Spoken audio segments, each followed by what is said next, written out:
देवेंद्रजी फडणवीस साहेब राज्याचे प्रमुख असले तरी आदरणीय दादांचे जिवलग मित्र म्हणूनही बारामतीशी त्यांचा जिव्हाळ्याचा संबंध राहिलेला आहे।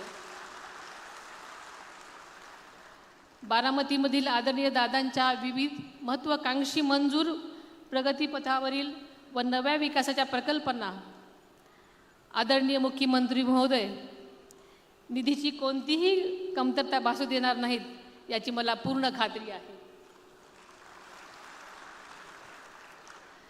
राज्याची उपमुख्यमंत्री म्हणून या बारामती परिवारातील प्रत्येकाला सामाजिक आणि राजकीय न्याय देण्यासाठी मी कटिबद्ध आहे याची मी राज्याचे मुख्यमंत्री देवेंद्रजी फडणवीस साहेबांच्या साक्षीने आपणास खात्री देते। आदरणीय दादांच्या दुर्दैवी अपघाताबाबत अनेकांच्या मनामध्ये शंका आहेत, त्या तुमच्या मनात आहेत तशाच माझ्याही मनात आहेत। या शंकांचं नक्कीच निरसन झालं पाहिजे, प्रत्येक प्रश्नाचं उत्तर आपल्याला मिळालं पाहिजे।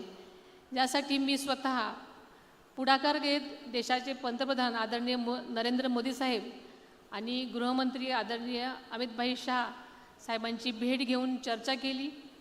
त्यांनीसुद्धा निष्पक्ष आणि सखोल तपासाचे स्पष्ट निर्देश दिलेले आहेत। आणि आपल्याला माहिती आहे की राज्याचे मुख्यमंत्री देवेंद्रजी फडणवीस साहेबांनी तर विधानसभेमध्येच याबाबत जाहीर आश्वासन दिलेलं होतं। त्यामुळे विविध यंत्रणा आणि उच्चस्तरीय संस्थांच्या माध्यमातून तपास सुरू आहे। पण या दुर्घटनेबाबतचे सत्य मात्र स्पष्टपणे समोर आलंच पाहिजे। काही चुकीचं आढळल्यास दोषींवर कठोरात कठोर कारवाई व्हावी हीच तुमच्यासारखीच माझीसुद्धा ठाम भूमिका आहे। कोणत्याही बाबतीत परिस्थितीत आपण याबाबत तडजोड करणार नाही। या कामी केंद्र तसेच राज्य शासनाकडून आपल्याला पूर्ण सहकार्य मिळत आहे। त्यामुळे खरोखरच आपण कोणतीही शंका मनात न आणता काळजी नसावी।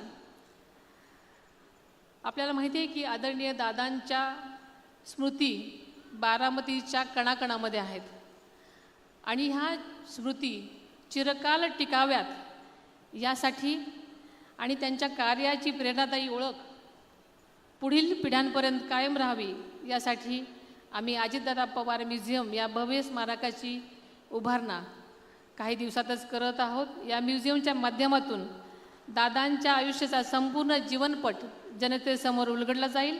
त्यांच्या कामाची शैली, शिस्त, व्यक्तिमत्वातील विविध पैलू, एक लोकनेता म्हणून त्यांचा अफाट लोकसंग्रह आणि जनतेशी असलेली नाळ या निमित्तानं सर्वांना पाहायला आणि अनुभवायला मिळणार आहे। हे स्मारक आपल्या सर्वांसाठी केवळ आठवणच नाही तर प्रेरणेचा अखंड स्रोत असणार आहे। आदरणीय दादांनी आयुष्यभर आपल्या कार्यातून मी